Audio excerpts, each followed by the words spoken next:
Okay, in this lesson, we're going to look at adding a domain name.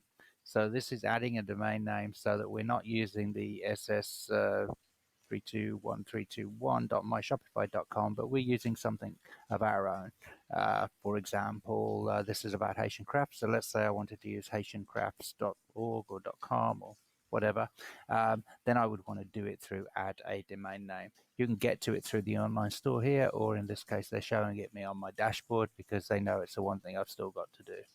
So let's have a look at it through here, just in case that's not on your admin. If I go to domains here, you see you've got a primary domain, which at the moment is the default Shopify domain. You've got a couple of options. You can either buy a new domain through Shopify domain services, or you can connect an existing domain name. I personally would recommend connecting an existing domain name, which means buying a domain name from already owning one or buying one from another provider, simply because when it comes to email and things like that, you get more control over how you use your domain name for your custom email addresses and things like that.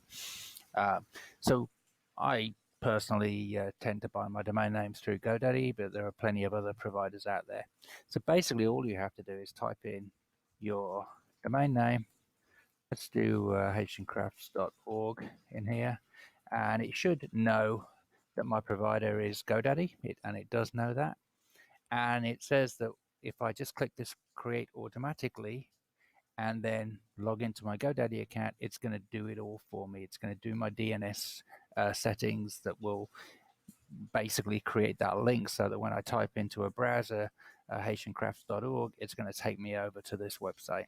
I'm not going to do that because it'll mess up my DNS settings on that site. But if we did click connect automatically, it would ask me to log into GoDaddy, and then it would automatically set everything up.